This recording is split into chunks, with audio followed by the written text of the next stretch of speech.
Cada año se producen 200.000 toneladas de corcho en todo el mundo, y la gran mayoría se destina a proteger el vino que bebemos.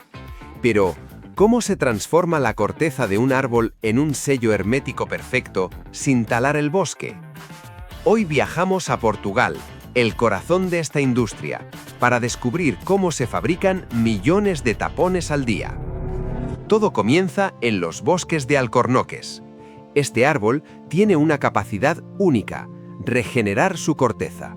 Sin embargo, el proceso requiere una paciencia infinita.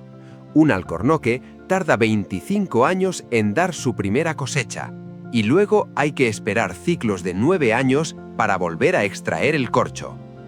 La cosecha es un arte manual y delicado que no ha cambiado en siglos. Trabajadores expertos usan hachas afiladas para realizar cortes precisos. El objetivo es arrancar la corteza sin dañar el tronco interior. Un golpe demasiado fuerte podría matar a un árbol que vive más de 200 años. 2 expertos pueden desnudar un árbol en 10 minutos, obteniendo más de 1 tonelada de material al día. Una vez extraída, la corteza viaja a la fábrica. Allí se apila al aire libre durante 6 meses para que el sol elimine la savia y la humedad. Pasado este tiempo, las planchas entran en enormes calderas de agua hirviendo durante 1 hora. Este cocido es vital: limpia el corcho, aumenta su volumen y le da esa elasticidad característica. Tras estabilizarse, comienza la transformación mecánica. Las planchas se cortan en tiras del ancho exacto de un tapón. Luego, entran en las máquinas perforadoras automáticas. Como si fuera un molde de galletas, la máquina golpea la corteza y extrae cilindros perfectos a gran velocidad. El material sobrante no se tira, se tritura para hacer suelos o tapones de aglomerado para vinos más económicos. Los corchos de una pieza pasan entonces por escáneres ópticos de última generación. Cámaras y láseres analizan la superficie de cada tapón, clasificándolos según su porosidad y perfección. Los mejores, destinados a los vinos más caros, pasan una segunda revisión manual. Finalmente, los tapones se lavan con agua oxigenada para esterilizarlos, se marcan con el logo de la bodega y reciben un recubrimiento final de silicona o parafina. Esto es clave: asegura que el corcho se deslice suavemente dentro de la botella y mantenga el vino sellado durante años. Si quieres saber cómo se hacen las botellas de vidrio, tienes el enlace en la descripción. Dale like al vídeo si te ha gustado y suscríbete para seguir aprendiendo. ¿Sabías que la energía que usas para cocinar tu comida o calentar tu ducha comenzó a formarse hace cientos de millones de años? Lo que hoy conocemos como gas natural no es simplemente aire comprimido bajo tierra. Es el resultado de un proceso geológico tan antiguo como misterioso. Y aunque lo usamos a diario, pocos saben cómo llega desde las profundidades del subsuelo hasta nuestros hogares. Prepárate para descubrir un viaje que comienza en el fondo de los océanos prehistóricos y termina iluminando nuestras ciudades modernas. Esto es, así se produce el gas natural en enormes cantidades. Formación del gas natural a lo largo de millones de años. Todo comienza hace más de 300 millones de años, cuando vastas extensiones de océanos cubrían gran parte de la Tierra. En esos mares primitivos, la vida microscópica prosperaba. Al morir, estos organismos se acumulaban lentamente en el lecho marino, formando capas ricas en materia orgánica. Con el paso del tiempo, estas capas fueron cubiertas por sedimentos, rocas y presión. Durante millones de años, la temperatura bajo la superficie terrestre aumentó. Este calor, junto con la presión extrema, descompuso lentamente la materia orgánica. El resultado, una mezcla compleja de hidrocarburos, y entre ellos, uno especialmente valioso, el gas natural. Pero no está libre en grandes cavidades como muchos imaginan. En realidad, se encuentra atrapado en los poros diminutos de las rocas, como si la Tierra hubiera almacenado burbujas de energía, lista para ser usada, millones de años después. Exploración y perforación. En busca del tesoro subterráneo. Saber dónde perforar no es cuestión de suerte, sino de ciencia. Equipos de geólogos, geofísicos y expertos en energía Analizan el terreno utilizando satélites, imágenes sísmicas en 3 dimensiones y sensores de última tecnología. Buscan formaciones geológicas que puedan albergar depósitos de gas. Rocas porosas cubiertas por capas impermeables que actúan como una trampa natural. Cuando se identifica una zona prometedora, comienza la perforación. Enormes plataformas, ya sea en tierra firme o en alta mar, perforan la corteza terrestre a profundidades que pueden superar los 3.000 metros. La perforadora, una estructura rotativa llamada trépano, atraviesa capas de roca como si fuera una broca gigantesca, lubricada por lodo de perforación, que además enfría el sistema y mantiene la presión bajo control. Una vez alcanzado el yacimiento, se inserta una tubería de acero cementada para mantener el pozo estable. Y entonces, si todo sale bien, el gas comienza a fluir. No de manera explosiva, como en las películas, sino controlado, canalizado y monitoreado al milímetro. Este momento marca el inicio de una nueva etapa: la extracción y el transporte del gas hacia la superficie. Extracción y procesamiento en plantas especializadas. Una vez que el gas natural emerge desde las profundidades, no está listo para su uso inmediato. En su estado bruto, viene acompañado de agua salada, arena, azufre, dióxido de carbono e incluso petróleo. Es una mezcla caótica que necesita ser purificada. Aquí es donde entran en juego las plantas de procesamiento de gas natural, instalaciones altamente tecnificadas que podrían confundirse con pequeños pueblos industriales por su tamaño. El primer paso es separar el gas de los líquidos y sólidos.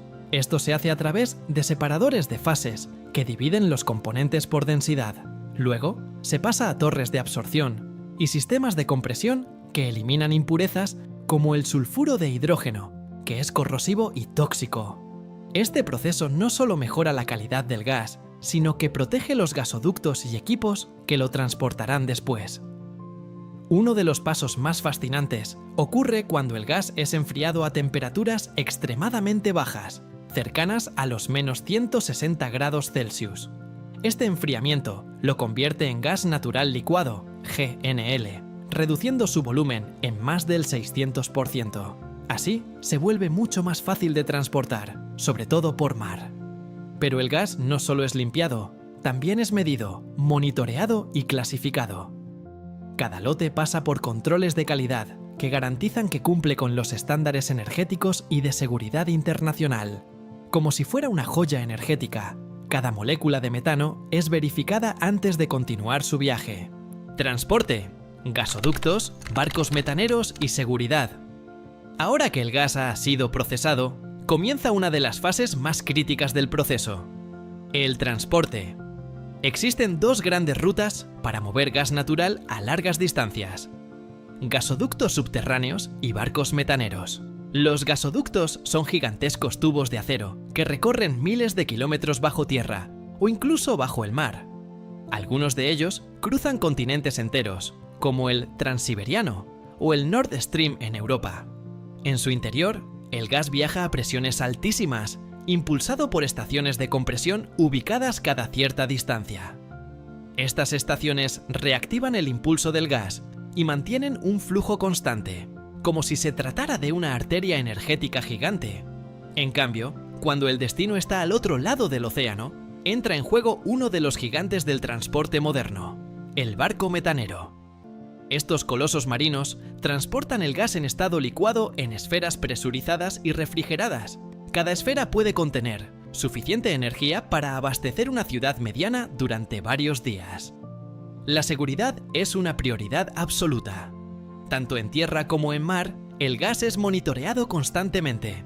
Sensores de presión, detectores de fugas, válvulas de emergencia y protocolos automáticos están diseñados para actuar en segundos ante cualquier anomalía. El riesgo de una fuga o explosión es mínimo, pero las medidas de prevención son extremas. Además, muchos países cuentan con sistemas de alerta y respuesta inmediata, con equipos especializados que entrenan para emergencias las 24 horas del día. El viaje del gas es largo, pero cada tramo está protegido, supervisado y optimizado para que nada se interponga en su destino final. Distribución final y uso en hogares e industrias. Una vez que el gas llega a su país de destino, aún queda un paso vital: la distribución local. Desde los grandes centros de recepción, el gas se envía a través de una red secundaria de tuberías que atraviesa ciudades, barrios y zonas industriales. Estas tuberías, mucho más pequeñas que los gasoductos principales, llevan el gas directamente hasta nuestros hogares, fábricas, hospitales y centrales eléctricas. Y todo esto ocurre de forma casi invisible para el usuario final. En casa, el gas natural enciende estufas, calderas y calentadores. En la industria, es el alma de hornos, generadores y sistemas de producción que no pueden detenerse ni un segundo. También se usa como materia prima en la industria química, especialmente para fabricar fertilizantes, plásticos, metanol y otros compuestos esenciales. Además, en algunos países, el gas natural es utilizado como combustible para vehículos en forma de GNC, gas natural comprimido, una alternativa más limpia al diésel o la gasolina. El gas que salió hace semanas desde un pozo remoto a miles de metros de profundidad termina transformándose en calor, energía y movimiento en nuestra vida diaria. Y lo más sorprendente es que todo este proceso ocurre constantemente, las 24 horas del día, los 365 días del año. El viaje invisible que mueve el mundo. Desde microorganismos prehistóricos hasta tu cocina moderna, el gas natural ha recorrido un viaje épico. Ha sido comprimido por la Tierra, descubierto por la ciencia, extraído por ingeniería de vanguardia y transportado con una precisión asombrosa. Y aunque no lo veas, es parte esencial del mundo actual. Calienta nuestros hogares, mueve nuestras industrias y alimenta nuestra economía. Ahora que sabes todo lo que ocurre tras una simple llama azul, ¿no te parece aún más impresionante? Si te gustó este viaje al corazón de la energía, suscríbete y descubre cómo se fabrica todo lo que te rodea. El conocimiento también es poder. Y lo que viene en el próximo video te dejará sin aliento. ¿Qué hay realmente dentro de un tubo de pasta de dientes? Cada mañana, miles de millones de personas en todo el mundo repiten un ritual casi automático: abrir el grifo, tomar el cepillo y exprimir una espiral perfecta de pasta de dientes sobre las cerdas. En apenas unos segundos, nos ponemos en contacto con un producto que ha sido cuidadosamente diseñado, no solo para mantener nuestra higiene bucal, sino para influir directamente en nuestra salud. Pero, ¿alguna vez te has detenido a pensar qué contiene realmente ese tubo? ¿Cómo se logra esa textura tan característica? Ese sabor fresco que parece limpiar cada rincón de tu boca, o esa espuma blanca que desaparece después del cepillado. Lo que estás a punto de descubrir es un proceso industrial complejo, meticuloso y fascinante. Desde la selección de ingredientes químicos en laboratorios, hasta los gigantescos mezcladores de acero inoxidable que producen cientos de kilos por hora. Todo esto para crear algo que usas, sin pensar, 2 o 3 veces al día. Este es un proceso que pocos conocen, y es mucho más sofisticado de lo que imaginas. Hoy vamos a abrir ese tubo y revelar cada etapa detrás de su creación. Así es como se fabrica la pasta de dientes, en enormes cantidades. La fórmula secreta, ingredientes y su propósito. El primer paso para crear pasta de dientes no ocurre en una fábrica, sino en un laboratorio. Allí, un equipo de químicos y técnicos formula la receta base. Aunque cada empresa tiene su propia variación, todas se componen, esencialmente, de los mismos tipos de ingredientes, cuidadosamente dosificados para lograr el equilibrio perfecto. Uno de los más importantes es el fluoruro de sodio. Este compuesto, utilizado en concentraciones muy específicas, tiene una misión fundamental: prevenir las caries reforzando el esmalte dental. Aunque solo representa una pequeña fracción del producto final, su presencia es clave en la eficacia de la pasta. Luego están los abrasivos suaves, sustancias como el carbonato de calcio o la sílice hidratada. Estas partículas microscópicas funcionan como pequeños cepillos invisibles que ayudan a remover la placa y las manchas superficiales sin desgastar el esmalte. Para lograr esa textura cremosa y homogénea, se añaden humectantes como el sorbitol o el glicerol. Estos compuestos impiden que la pasta se seque dentro del tubo, y le dan esa consistencia suave que se mantiene estable incluso con el paso del tiempo. Por supuesto, el sabor no es casual. Ingredientes como el mentol, el eucaliptol y otros aceites esenciales aportan esa sensación de frescura que relacionamos con limpieza bucal. Algunas fórmulas también incluyen edulcorantes no cariogénicos, como la sacarina para mejorar el sabor sin alimentar bacterias. Y no podemos olvidar los tensioactivos, como el lauril sulfato de sodio, que generan la espuma característica durante el cepillado. Aunque no tienen una función limpiadora directa, la espuma ayuda a distribuir la pasta de manera uniforme en la boca.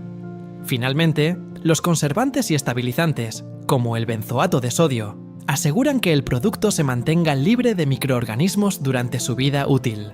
Cada uno de estos ingredientes llega a la planta en sacos, tambores o contenedores sellados y son almacenados bajo estrictas condiciones para garantizar su pureza.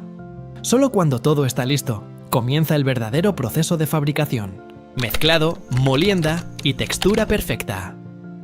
Con la fórmula definida y los ingredientes pesados con precisión, comienza una de las etapas más críticas del proceso: el mezclado. El corazón de la planta de producción es una enorme sala equipada con tanques de acero inoxidable. Allí, los componentes líquidos y sólidos se introducen en un mezclador industrial, que puede contener desde 500 hasta 5.000 litros por lote. Todo se realiza bajo condiciones sanitarias extremadamente controladas. Primero se agregan los humectantes y el agua purificada, creando una base líquida.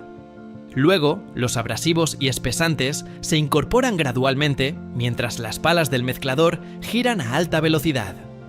Este proceso no solo asegura una distribución uniforme de los ingredientes, sino que también permite eliminar cualquier partícula no disuelta o aglomerada. En este punto, la mezcla aún no tiene la textura que reconocemos como pasta de dientes. Para lograrlo, se utiliza un proceso de molienda con molinos coloidales o homogenizadores. Estos equipos aplican fuerza de cizallamiento a la mezcla, rompiendo las partículas más grandes hasta alcanzar una granulometría ideal. Cuanto más fino sea el resultado, más suave será la sensación al cepillar. Durante todo este proceso, se controlan variables como la temperatura, la viscosidad y el pH. Cualquier desviación puede afectar la calidad del producto final.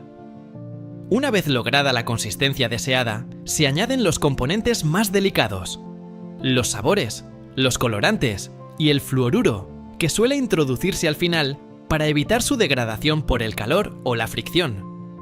Esta etapa requiere precisión quirúrgica, ya que incluso un pequeño error en las cantidades puede alterar el sabor, la textura o la eficacia del producto. Lo que emerge de este proceso no es aún la pasta que llega a tu baño, pero sí es una versión casi final, un compuesto cremoso, uniforme, con un brillo suave y sin burbujas de aire. La magia de la homogeneización. La mezcla está lista, pero aún falta un paso crucial para asegurar que cada tubo contenga exactamente la misma calidad: la homogeneización. Este proceso se realiza con equipos especiales que someten la pasta a presión elevada y agitaciones controladas. El objetivo es eliminar cualquier traza de aire atrapado, evitar la separación de fases y garantizar una consistencia absoluta en cada centímetro cúbico del producto. La homogeneización también permite mejorar la estabilidad del color y la textura. Si el producto final es de rayas, como muchas pastas bicolores, esta es la etapa donde se separan las fases y se preparan los lotes para el envasado múltiple. El nivel de ingeniería necesario para que dos colores diferentes salgan perfectamente alineados dentro de un solo tubo es impresionante. Durante esta fase, también se toman muestras constantes para análisis microbiológicos y fisicoquímicos. El control de calidad es riguroso. Cualquier anomalía puede implicar desechar lotes enteros. Se verifican parámetros como densidad, viscosidad, sabor, olor e incluso cómo fluye la pasta dentro del tubo. Cuando la pasta supera todas las pruebas, está lista para pasar al siguiente gran capítulo: el envasado. Pero esa parte la veremos en la segunda mitad de este documental. Envasado, el arte de llenar sin errores. Con la pasta ya perfectamente mezclada, molida y homogeneizada, Es hora de enfrentarse a uno de los desafíos más interesantes de la producción industrial: llenar millones de tubos de manera rápida, precisa y sin errores. El envasado comienza en una línea de producción completamente automatizada. Los tubos vacíos, hechos comúnmente de lámina laminada plástica o aluminio, llegan en bandejas desde otra sección de la planta o desde un proveedor externo. Antes de ser llenados, pasan por una estación de limpieza donde un chorro de aire comprimido elimina cualquier partícula o impureza que pudiera haberse colado. Después, los tubos se alinean perfectamente en una cinta transportadora que los lleva hasta la llenadora. Este equipo es una verdadera obra de ingeniería. Puede llenar entre 150 y 300 tubos por minuto, dependiendo del diseño y del tamaño. Cada cabezal dosificador está calibrado al milímetro para introducir la cantidad exacta de producto. Ni una gota de más, ni una de menos. Aquí entra en juego un aspecto delicado: la presión. La pasta debe fluir con la viscosidad justa para llenar el tubo sin formar burbujas de aire y sin deformar el envase. Si está demasiado espesa, no fluirá bien. Si está demasiado líquida, perderá su textura característica. Una vez lleno, el tubo se traslada a la estación de sellado. En los tubos metálicos, esta parte del proceso implica doblar y prensar la parte inferior del envase mediante rodillos metálicos. En el caso de los tubos plásticos o laminados, se aplica calor para fundir y sellar la base, creando esa línea perfectamente recta que todos reconocemos al final del envase. Al mismo tiempo, una impresora térmica o láser marca en la base del tubo la fecha de fabricación, el lote de producción y, en algunos casos, un código QR que permite rastrear todo el proceso desde el laboratorio hasta el estante del supermercado. Finalmente, los tubos ya sellados se colocan en cajas junto con las instrucciones de uso y se apilan en pallets listos para su distribución. Pero antes de salir al mundo, aún deben superar una última etapa fundamental: el control de calidad final. El misterio de las rayas y control de calidad final. Uno de los mayores misterios que ha desconcertado a muchas personas desde su infancia es: ¿cómo es posible que salgan rayas perfectamente formadas de un solo tubo, incluso si lo aprietas de cualquier ángulo? La respuesta es tan ingeniosa como simple. Los tubos de pasta dentífrica con rayas no contienen dos colores mezclados dentro del tubo. En realidad, el envase contiene una sola pasta blanca en el centro, rodeada por compartimentos pequeños con el segundo color, como el azul o el rojo. Cuando aprietas el tubo, la presión empuja el contenido hacia el orificio, pero justo antes de salir, la boquilla especial fuerza el paso del segundo color, a través de ranuras internas. Así, el color secundario se aplica en forma de líneas o espirales alrededor de la pasta blanca, creando ese efecto visual tan característico.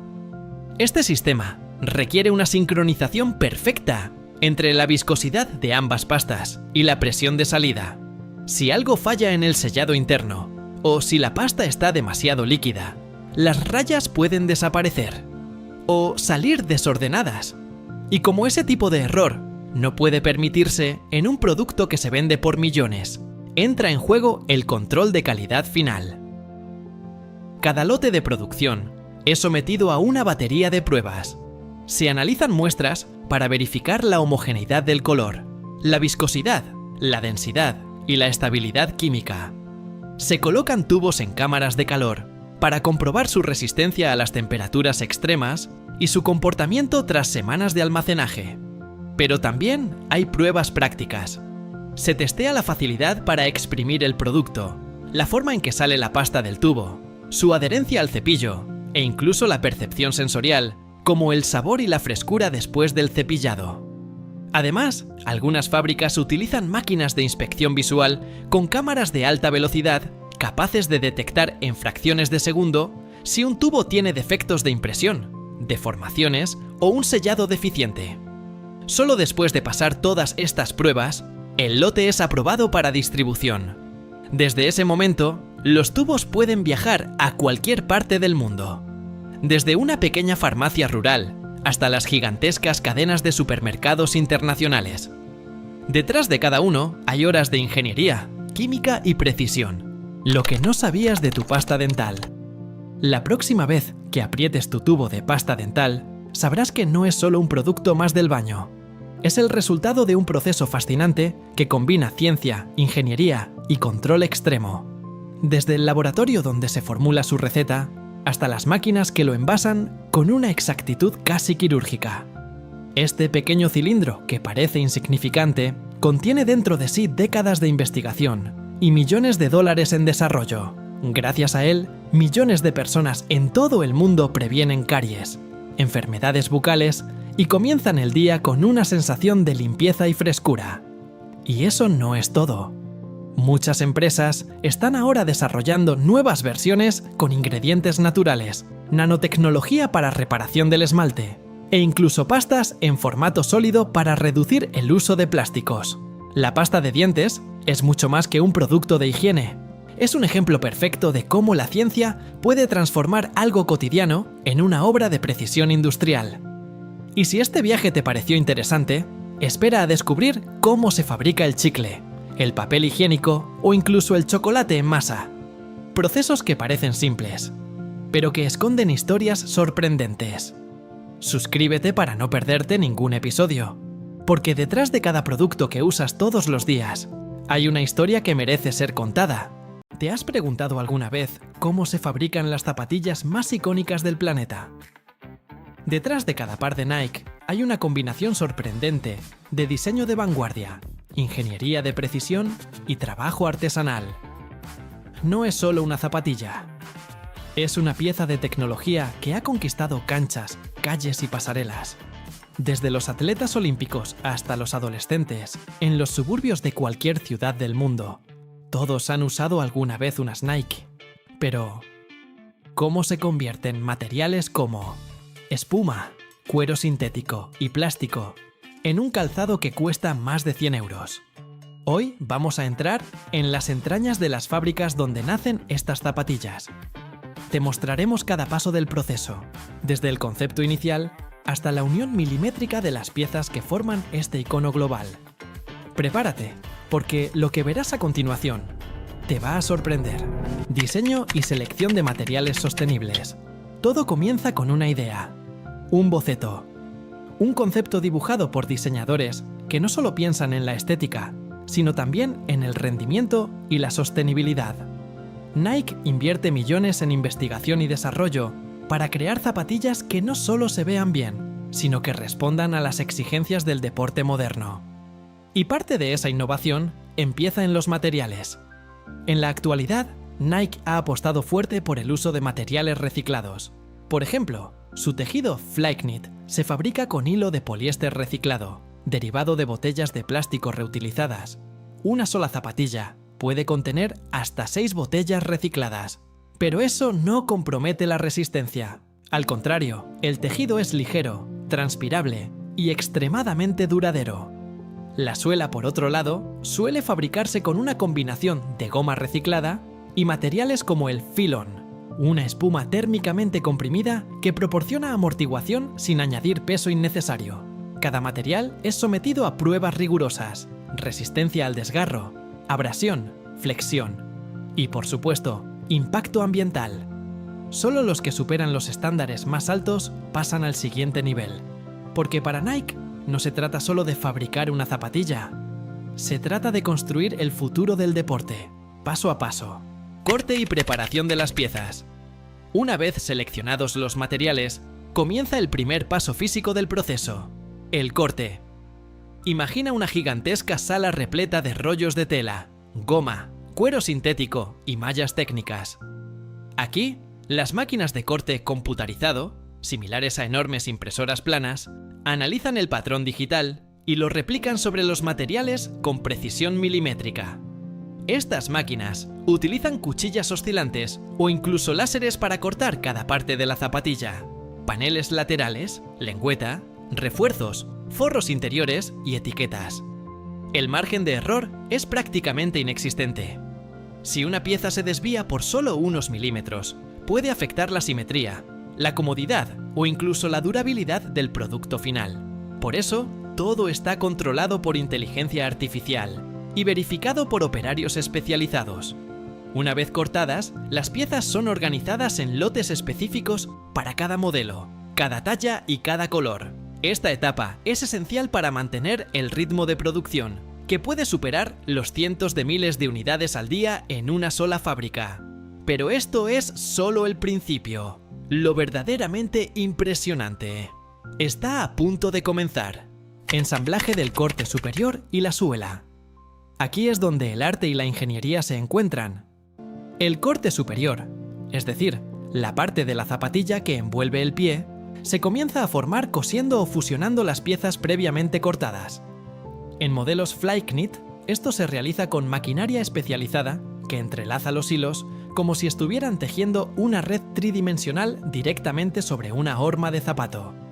En modelos tradicionales, el proceso implica unir múltiples capas: malla exterior, refuerzo estructural, acolchado interno y forro textil. Todo esto se hace con una combinación de pegado térmico, cosido industrial y prensado.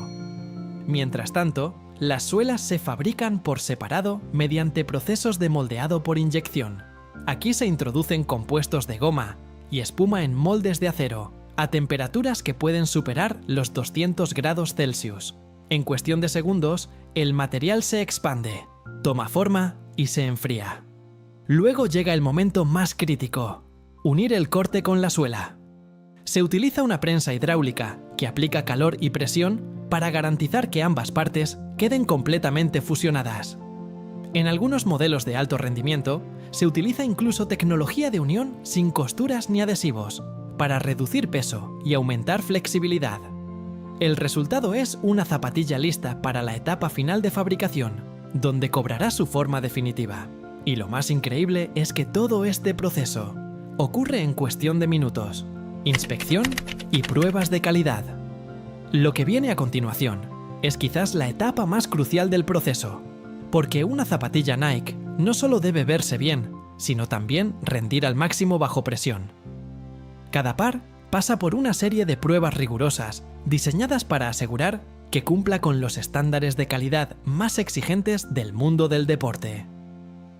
Aquí, en estas líneas de control, un grupo de técnicos especializados inspecciona visualmente cada zapato. Buscan imperfecciones mínimas, una costura fuera de lugar, un pequeño desvío en el patrón, un logotipo mal alineado. Todo se revisa con minuciosidad quirúrgica. Pero la inspección no termina ahí. En cámaras climatizadas, las zapatillas se someten a pruebas de resistencia al calor y a la humedad.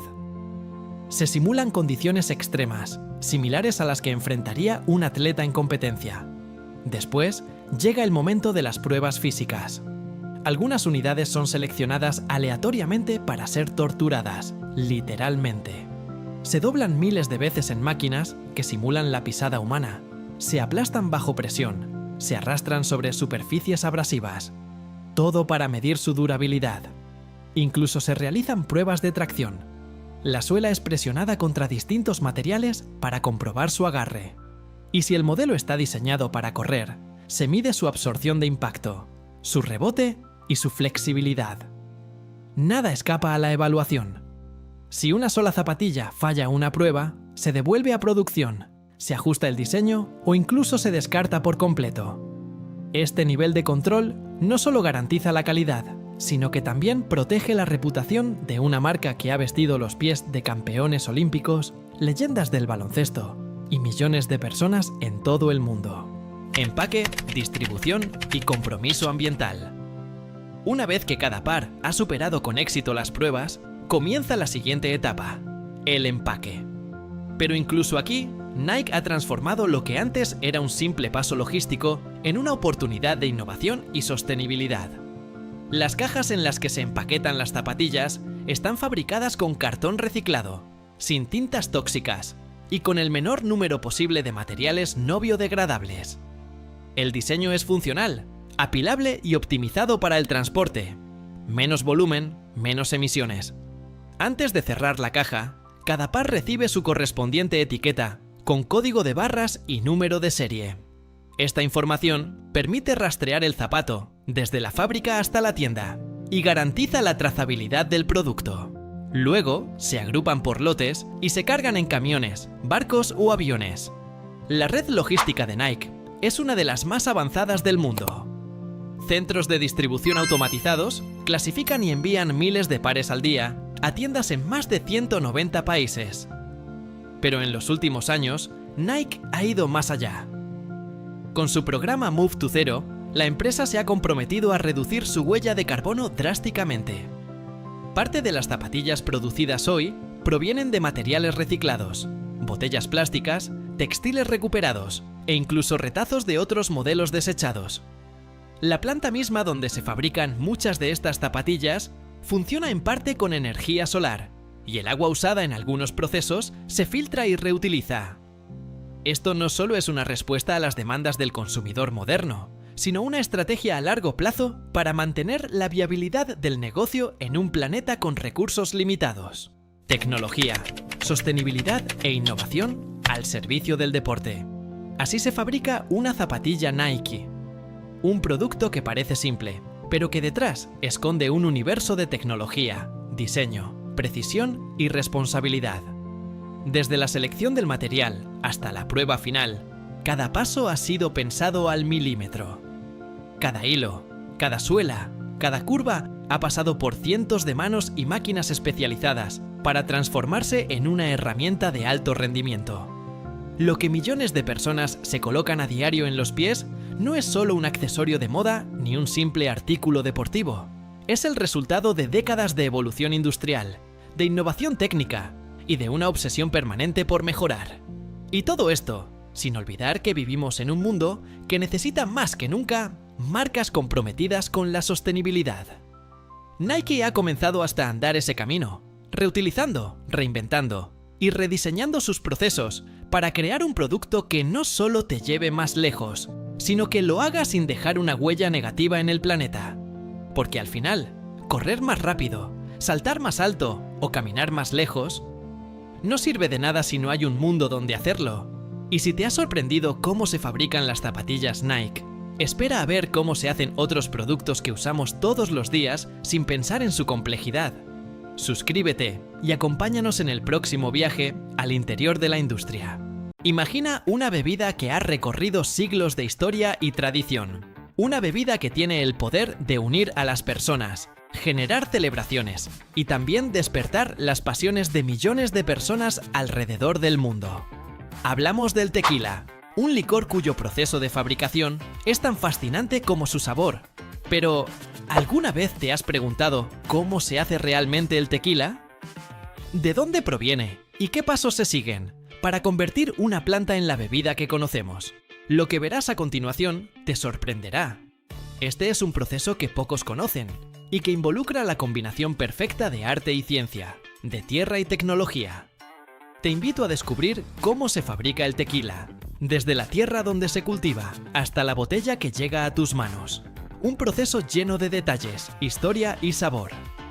Así que acompáñanos en este viaje para entender cómo un humilde agave se convierte en una bebida mundialmente famosa. Cultivo y cosecha del agave azul. Todo comienza en el árido paisaje de Jalisco, México, donde la planta de agave azul crece bajo condiciones muy específicas. Esta planta, conocida como agave tequilana Weber, es la única que se utiliza en la fabricación de tequila, y su cultivo es clave para garantizar un producto de alta calidad. Los campos de agave se extienden a lo largo de grandes distancias. Los agaveros, los expertos encargados de la plantación, se aseguran de que cada planta reciba el cuidado necesario durante sus años de crecimiento. El agave azul tarda entre 7 y 10 años en madurar, lo que significa que los productores deben planificar a largo plazo. Cada planta de agave es como una inversión que se cosechará a lo largo de casi una década. Pero una vez que alcanza su madurez, es hora de la cosecha. Los gimadores son los hombres y mujeres expertos que se encargan de cortar las hojas del agave, dejando únicamente el piña, el corazón de la planta.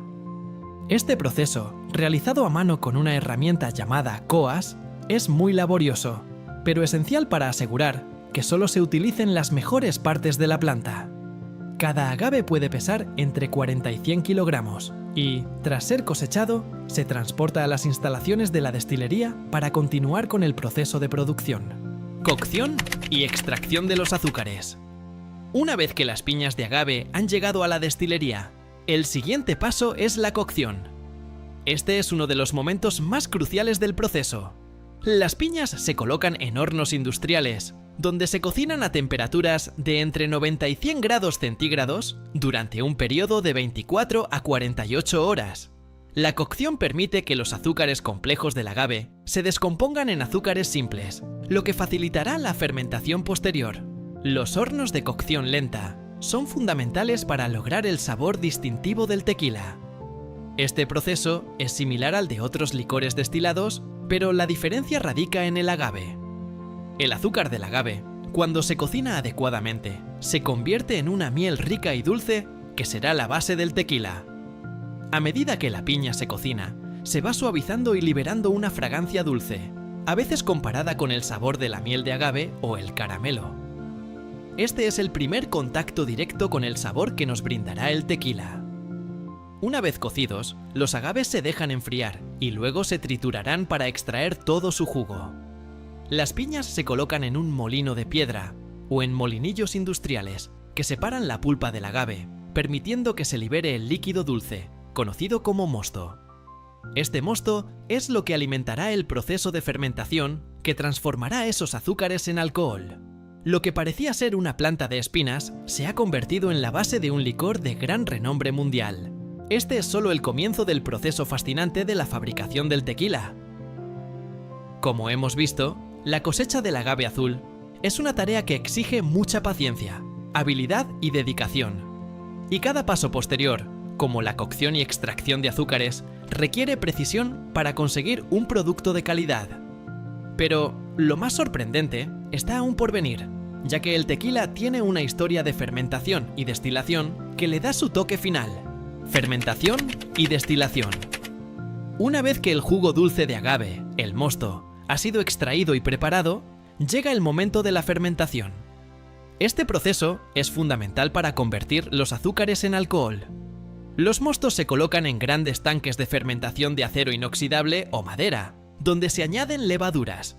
Estas levaduras son las encargadas de transformar el azúcar del mosto en etanol, liberando dióxido de carbono como subproducto. Este proceso suele durar entre 3 y 10 días, dependiendo de la temperatura y las condiciones del mosto. La fermentación, aunque parece simple, es extremadamente delicada. Los productores de tequila deben cuidar las condiciones de temperatura y la cantidad de levadura utilizada, ya que una levadura incorrecta o un mal manejo de la temperatura pueden afectar negativamente el sabor del producto final. Durante la fermentación, el mosto se convierte en un líquido alcohólico, que tendrá alrededor del 7% de alcohol por volumen. Este primer paso no es suficiente para crear el tequila que conocemos, pero es el punto de partida para el siguiente proceso: la destilación. La destilación es el siguiente paso crucial en la fabricación del tequila. Aquí, el líquido fermentado se somete a calor para separar el alcohol del agua y otras impurezas, concentrando el alcohol y creando el licor final. El mosto fermentado se coloca en alambiques, máquinas de destilación de cobre o acero inoxidable, para ser destilado. Generalmente, el proceso se realiza en dos fases. Primera destilación.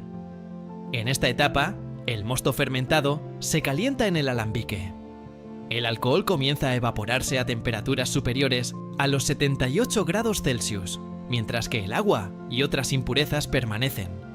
El vapor de alcohol se recoge y se convierte en un líquido que contiene entre 20 y 25% de alcohol.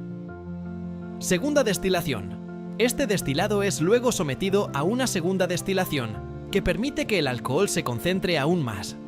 En esta fase, el licor obtenido puede llegar a tener hasta 55% de alcohol. El resultado final de la destilación es lo que se conoce como destilado de tequila. Sin embargo, este líquido aún no está listo para ser embotellado, ya que necesita pasar por un proceso de maduración, dependiendo del tipo de tequila que se desee crear. Es importante destacar que el arte de la destilación ha sido perfeccionado a lo largo de los años y ha jugado un papel fundamental En el sabor distintivo del tequila, la destilación en alambiques de cobre se considera por muchos expertos como la mejor opción para producir un tequila de alta calidad, ya que el cobre tiene la capacidad de eliminar impurezas y dar un sabor más limpio y suave al licor. Maduración, embotellado y tipos de tequila. Después de la destilación, el tequila se encuentra en su estado más puro y crudo. Sin embargo, los productores de tequila no se detienen aquí. En este punto, el tequila pasa a un proceso de maduración. Dependiendo del tipo de tequila que se desee producir, este proceso de maduración puede ser clave para determinar el sabor final y las características del producto. Existen diferentes categorías de tequila que dependen del tiempo que el licor pasa en barricas de madera, generalmente de roble. 1. Tequila blanco. El tequila blanco, también conocido como plata o silver, es el más joven de todos. Este tipo de tequila se embotella directamente después de la destilación sin pasar por un proceso largo de maduración. Es limpio, claro y con un sabor más fuerte de agave, con notas frescas y herbáceas. El tequila blanco suele tener un alcohol de 40% por volumen. 2. Tequila reposado. Este tequila se madura en barricas de roble durante un periodo de 2 a 12 meses.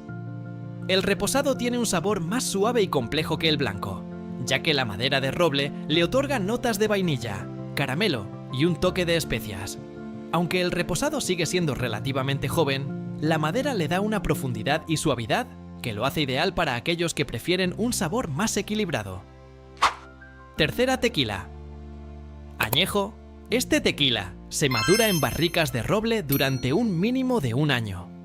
El envejecimiento prolongado le da una textura más rica y sabores más complejos, con notas de madera, frutas secas y especias.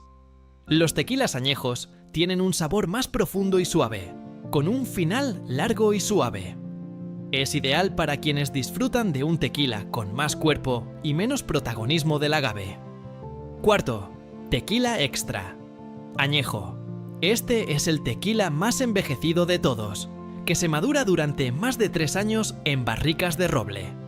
El extra añejo tiene un perfil de sabor muy suave y complejo, con una amplia gama de sabores que pueden incluir notas de chocolate, tabaco y nuez. Es una opción premium para quienes buscan una experiencia de tequila más refinada. El tequila en el mundo y su valor cultural. El tequila no es solo una bebida, es un símbolo de la cultura mexicana, un producto que representa el alma de México. Su historia está profundamente vinculada a la tradición, la familia y el orgullo nacional. A pesar de ser una bebida que se produce exclusivamente en ciertas regiones de México, el tequila ha alcanzado una popularidad global y es considerado un referente de la cultura mexicana en todo el mundo. El proceso de producción del tequila ha sido transmitido de generación en generación, preservando una tradición ancestral que hoy en día sigue siendo un punto de orgullo para los mexicanos. El Consejo Regulador del Tequila, CRT, es la entidad encargada de asegurar que el tequila cumpla con los estándares de calidad y que su origen se limite a las regiones permitidas, garantizando que cada botella de tequila auténtico sea verdaderamente mexicana. En México, el tequila es una bebida muy versátil, consumida en diversos momentos, en celebraciones, en reuniones familiares o simplemente disfrutada en una tarde de descanso. Además, el tequila es fundamental en la gastronomía mexicana, siendo usado en una variedad de cócteles, como el famoso margarita, o consumido solo, en un ritual de degustación que resalta sus sabores y aromas. El tequila también ha tenido un impacto significativo en la economía mexicana. Millones de litros de tequila se exportan cada año a países de todo el mundo, desde Estados Unidos hasta Japón, convirtiéndose en uno de los principales productos de exportación del país. La industria del tequila da trabajo a miles de personas en México, desde los agaveros hasta los destiladores y los vendedores, y representa una fuente importante de ingresos para la nación. El valor cultural del tequila también es tan fuerte que en 2006, la UNESCO lo declaró como parte del Patrimonio Cultural Inmaterial de la Humanidad, destacando su importancia no solo como bebida, sino como una expresión viva de la identidad cultural de México. La destilación de tequila El arte de su producción, los rituales alrededor de su consumo y su relación con el agave y la tierra han sido reconocidos como parte integral de la cultura mexicana. Con este proceso, hemos recorrido el fascinante viaje desde el agave hasta el tequila que conocemos y disfrutamos. La fermentación y destilación son solo la parte técnica del proceso, pero el verdadero valor del tequila reside en su maduración y en su valor cultural. Esta bebida es mucho más que un licor. Es un símbolo de México, un producto lleno de historia y sabor que ha cruzado fronteras para llevar un pedazo de la cultura mexicana a todos los rincones del planeta. Así que, la próxima vez que levantes un vaso de tequila, recuerda todo el proceso que hay detrás, desde la cosecha del agave hasta la botella que llega a tu mesa. Y si quieres aprender más sobre el mundo de las bebidas, no te pierdas nuestros próximos videos. Suscríbete ahora y acompáñanos en nuestro próximo viaje de descubrimiento. El aluminio es uno de los metales más utilizados en el mundo moderno. Está presente en aviones, automóviles, envases de bebidas y hasta en nuestros teléfonos móviles. Pero, ¿alguna vez te has preguntado cómo se obtiene este metal ligero y resistente? Su proceso de fabricación es complejo y requiere tecnología avanzada. En este video, exploraremos el fascinante recorrido del aluminio desde su origen en la naturaleza hasta convertirse en un material indispensable en nuestras vidas. El aluminio no se encuentra puro en la naturaleza. Se extrae de un mineral llamado bauxita, el cual pasa por una serie de transformaciones químicas e industriales, hasta convertirse en el metal brillante y versátil que todos conocemos. Hoy te llevaremos paso a paso por este increíble proceso, explorando cada etapa con detalle. Historia del aluminio y su importancia global. Aunque hoy el aluminio es un material común, hubo un tiempo en que era considerado más valioso que el oro. En el siglo XIX, los primeros métodos para obtener aluminio eran tan costosos y laboriosos que solo la realeza y los más ricos podían permitirse objetos de este metal. De hecho, se dice que Napoleón III guardaba un conjunto especial de cubiertos de aluminio, reservados para los invitados más importantes. Todo cambió en 1886, cuando dos científicos, el francés Paul Égual y el estadounidense Charles Hall, descubrieron un método revolucionario para extraer aluminio de la alúmina mediante electrólisis. Este proceso, conocido como el proceso Hall-Héroult, redujo drásticamente los costos de producción y permitió que el aluminio se convirtiera en un metal de uso masivo. Hoy en día, la producción mundial de aluminio supera los 60 millones de toneladas anuales, con China, Rusia y Canadá como los principales productores. Su bajo peso, resistencia a la corrosión y facilidad para ser reciclado hacen del aluminio un material fundamental en sectores como la construcción, el transporte y la tecnología. Minería de la bauxita. Primer paso del proceso. La materia prima esencial para fabricar aluminio es la bauxita, un mineral rico en óxidos de aluminio. Esta roca de color rojizo se encuentra en grandes cantidades en países como Australia, Guinea, Brasil y China. El proceso de extracción comienza con la identificación de los yacimientos de bauxita, los cuales suelen encontrarse cerca de la superficie terrestre. A diferencia de otros minerales, la bauxita no se extrae en minas profundas, sino en minas a cielo abierto. Esto significa que grandes extensiones de tierra deben ser despejadas antes de comenzar la explotación. Una vez expuesta la capa de bauxita, se utilizan excavadoras y maquinaria pesada para extraer el material. Posteriormente, la bauxita se carga en camiones de gran capacidad y se transporta a plantas de procesamiento cercanas. Este método de extracción genera un impacto ambiental significativo, por lo que muchas empresas mineras han implementado programas de reforestación y restauración del ecosistema para mitigar el daño causado por la actividad minera. Transporte y almacenamiento de materiales. Tras la extracción, la bauxita debe ser transportada a las plantas de refinamiento. En algunos casos, las minas se encuentran cerca de las refinerías, lo que facilita el traslado mediante cintas transportadoras. Sin embargo, cuando las distancias son mayores, el mineral se transporta en camiones, trenes o barcos de carga. Una vez en la planta de procesamiento, la bauxita se almacena en grandes pilas al aire libre o en silos especiales. Antes de someterse al proceso de refinamiento, la bauxita suele ser triturada en fragmentos más pequeños para facilitar su manipulación y mejorar la eficiencia en los siguientes pasos de la producción: digestión y precipitación de la alúmina. El siguiente paso en la fabricación del aluminio es la extracción de la alúmina, u óxido de aluminio, a partir de la bauxita. Este proceso se lleva a cabo mediante el método Bayer, desarrollado en 1887 por el químico austriaco Carl Joseph Bayer.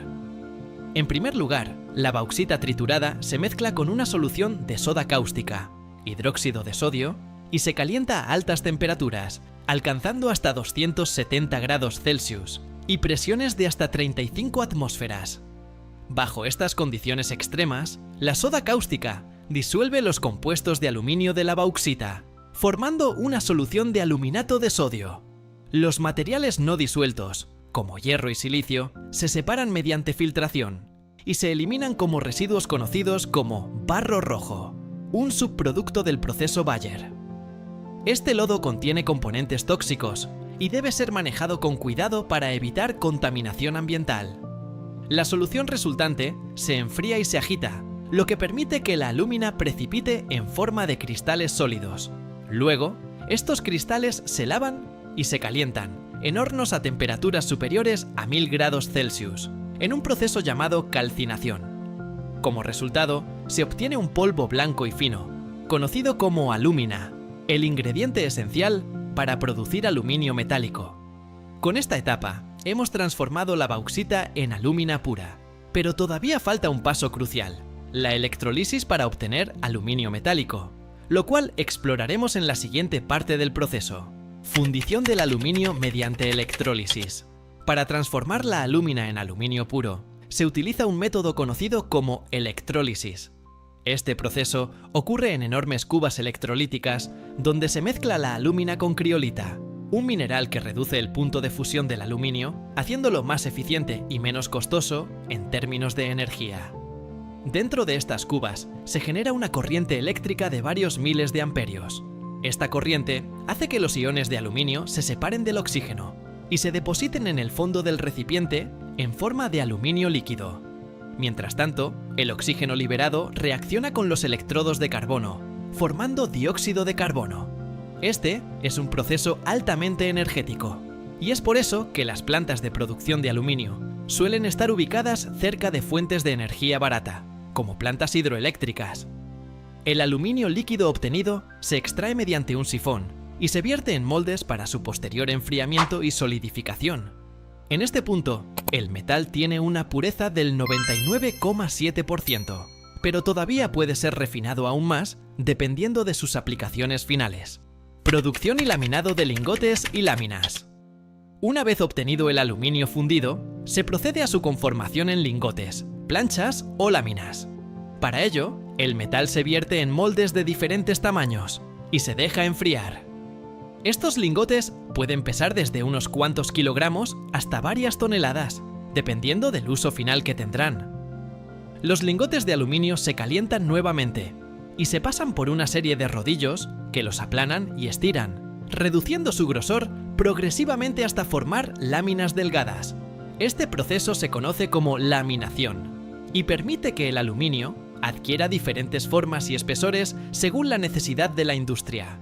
En esta etapa, también se pueden realizar aleaciones, combinando el aluminio con otros metales, como cobre, magnesio o zinc para mejorar sus propiedades.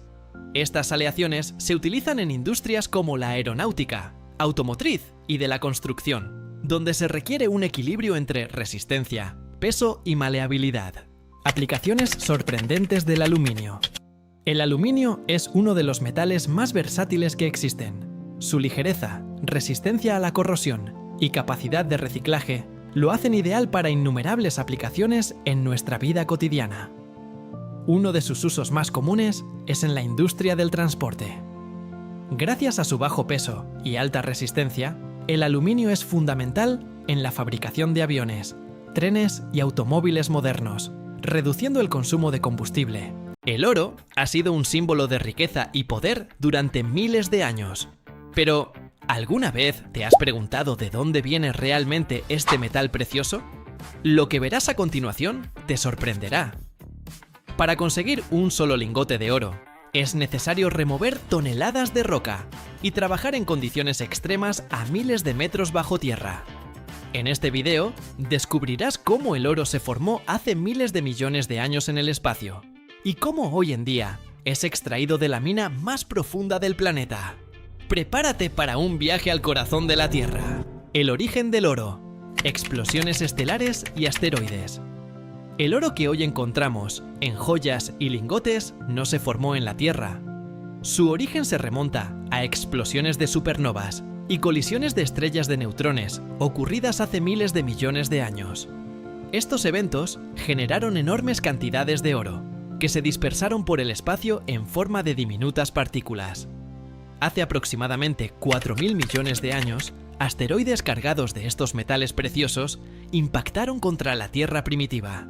Con el tiempo, el oro quedó atrapado en el interior del planeta, mezclándose con la corteza terrestre hasta formar los yacimientos que hoy extraemos.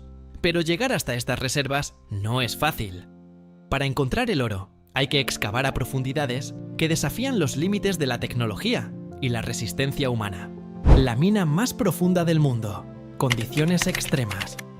A casi 4.000 metros bajo tierra, en Sudáfrica, se encuentra la mina de oro más profunda del mundo, en Mponeng. Este lugar representa la frontera máxima de la exploración minera. Trabajar aquí es un desafío extremo. Las temperaturas pueden superar los 60 grados centígrados y la presión de la roca circundante es tan grande que el riesgo de derrumbes es constante.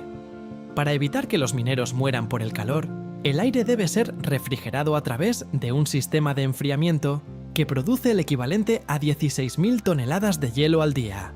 Además, los terremotos son un peligro diario. La roca está en constante movimiento y cada día se registran decenas de pequeños sismos dentro de la mina. Extracción del oro, perforación, voladuras y riesgos. Para llegar al oro, los mineros primero perforan la roca usando taladros de aire comprimido que martillan a 3.000 revoluciones por minuto. Luego, los agujeros se llenan con explosivos y se detonan en un patrón controlado, rompiendo grandes bloques de piedra. Cada voladura libera alrededor de 100 toneladas de roca, que luego deben ser transportadas a la superficie a través de un complejo sistema de ascensores y cintas transportadoras. Es un proceso peligroso, ya que cada explosión puede desestabilizar la estructura de los túneles. Pero la extracción no termina aquí. Después de cada detonación, un equipo de seguridad inspecciona la zona y refuerza los techos con soportes metálicos capaces de sostener miles de toneladas de presión. Los mineros deben trabajar en turnos largos y agotadores, siempre bajo la amenaza de derrumbes y escapes de gas. La oscuridad, el ruido ensordecedor de las máquinas y el polvo en suspensión hacen de este uno de los trabajos más duros del mundo. Procesamiento del oro, trituración, cianuración y fundición. Pero extraer la roca es solo el primer paso. Ahora comienza la parte más compleja: separar el oro del resto de los minerales. Primero, la roca se tritura hasta convertirla en un polvo fino similar a la arena. Luego, este material se mezcla con una solución de cianuro y carbono, que permite disolver el oro y separarlo de los demás elementos. Este método, aunque efectivo, es altamente tóxico y debe ser manejado con extremo cuidado para evitar la contaminación del medio ambiente. Una vez extraído, el oro es sometido a un proceso de filtrado y precipitación química que elimina impurezas y concentra el metal en una forma más pura. Posteriormente, se funde a una temperatura de 1064 grados centígrados, transformándose en un líquido dorado y brillante. Finalmente, este oro líquido es vertido en moldes de grafito, donde se solidifica en lingotes de oro crudo. Sin embargo, aún no está listo para su comercialización, pues necesita pasar por un proceso de refinamiento adicional. Lingotes de oro, refinamiento y almacenamiento final. Los lingotes obtenidos tras la fundición contienen impurezas que deben eliminarse antes de que el oro pueda alcanzar su máxima pureza. Para ello, se somete a un proceso de refinamiento electrolítico, donde se utiliza electricidad para separar el oro puro de otros metales residuales, como la plata y el cobre. Tras este proceso, el oro alcanza una pureza del 99,99%, la más alta calidad posible. Luego se vuelve a fundir y se moldea en lingotes que pueden pesar desde unos pocos gramos hasta más de 12 kilogramos, dependiendo de su uso final. Estos lingotes son marcados con un código de identificación único y almacenados en bóvedas de alta seguridad en bancos y reservas internacionales. Algunas de estas instalaciones, como la bóveda de la Reserva Federal de Nueva York o el Banco de Inglaterra, albergan miles de toneladas de oro, con un valor de cientos de miles de millones de dólares. El futuro de la minería del oro. A lo largo de la historia, la fiebre del oro ha cambiado el rumbo de civilizaciones enteras, pero con la creciente escasez de yacimientos accesibles, la industria minera está buscando nuevas soluciones, como la extracción de oro de los océanos o incluso la minería espacial. El oro que llevamos en nuestras manos o en nuestros dispositivos podría haber viajado millones de años luz antes de llegar a la Tierra, y hoy su búsqueda nos lleva a desafiar los límites de la tecnología y la resistencia humana. Si te ha gustado este video, dale like y compártelo. Y si quieres descubrir cómo se fabrican otros metales preciosos, suscríbete y activa las notificaciones. Nos vemos en el próximo video.